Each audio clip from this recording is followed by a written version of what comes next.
Deutsche Telekom has installed a private 5G campus network for RTL Deutschland, which will be put into operation in time for the European Football Championship. With the solution, the media company is the first in Germany to supply its production studios with 5G via its own 5G standalone network, which makes TV production more flexible, for example by enabling the use of wireless cameras both inside and outside the studios. The shortwaves of the independent 5G architecture support data-intensive applications with ultra-short response times in the millisecond range for fast data processing. In addition to wireless cameras, the network will also enable the operation of wireless microphones, a wireless intercom and dedicated access to the Internet. Other production-relevant systems are also to be tested via 5G. U.S. chip giant Intel on Tuesday, June 4th, has unveiled technologies it said would lead the artificial intelligence revolution. For decades, Intel has dominated the market for the chips that run everything from laptops to data centers. But in recent years, its competitors, especially NVIDIA, have soared ahead on specialized AI processors. During a keynote speech at Taiwan's Computex Expo, Intel CEO Pat Gelsinger introduced company's latest Xeon 6 processors for servers and shared more details about its next-gen Lunar Lake chips for AI PCs. Intel's Gaudi systems, used for advanced AI work such as training models, come at a third of the cost of what competitors offer, he claimed. As part of a major overhaul of its technical facilities, the Royal Opera House in London's Covent Garden has installed Prism Sound Dream ADA 128 multi-channel converters to handle analog to digital conversion across its entire audio workflow. A total of 7 Dream ADA 128 units are now up and running on the Royal Opera House's new Dante network, with an 8th unit on order for later in the year. Ateliere Creative Technologies has announced that Eugene Sarmiento has joined Ateliere as Vice President of Sales and Business Development for Europe, the Middle East, and Africa.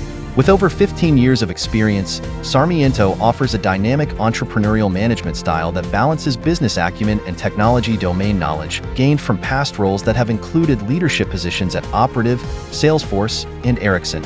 With well-established industry relationships at all levels in customer and partner organizations, Sarmiento will play a critical role in driving growth for Ateliere's cloud-native media solutions and strengthening the company's position in the region.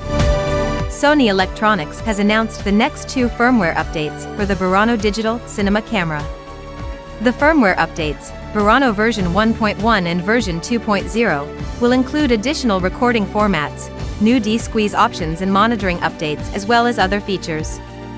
Planned for release in late June 2024, Burano version 1.1 includes new features for live event production and the addition of 1.5x D-squeeze display for anamorphic lenses.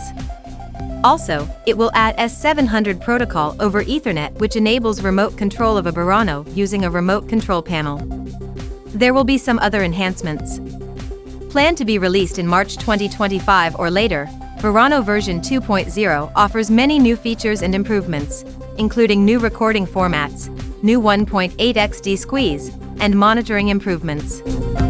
Canon has launched the RF 35mm f1.4L VCM, an entirely new L-series lens, targeting a wide range of still image and video shooters, with a combination of very moderate wide-angle coverage, a fast f1.4 maximum aperture, and excellent optical design. When used for video capture, this lens takes advantage of a dedicated manual iris ring and a new linear focus motor called a VCM, voice coil motor, that is virtually silent. The VCM works in tandem with a nano USM on the floating focus unit for incredibly fast autofocus. And finally, focus breathing is barely noticeable on this versatile lens. Content from Canal Group and subsidiary M7 will be available on Philips smart TVs following an agreement between the Vivendi unit and Barcelona-based technology and advertising company Titan OS. The agreement encompasses 10 European territories, including France, Belgium, Netherlands, Poland, Switzerland, Austria, Czech Republic, Slovakia, Hungary, and Romania. In addition to Canal Plus itself, Skylink, Direct One, Focus Sat, TV Vlaanderen, and Telesat will also be available. Canal Plus Group applications will come pre-installed on the Titan OS homepage, giving Canal Plus Group subscribers seamless access to top-tier sports, movies, and series content.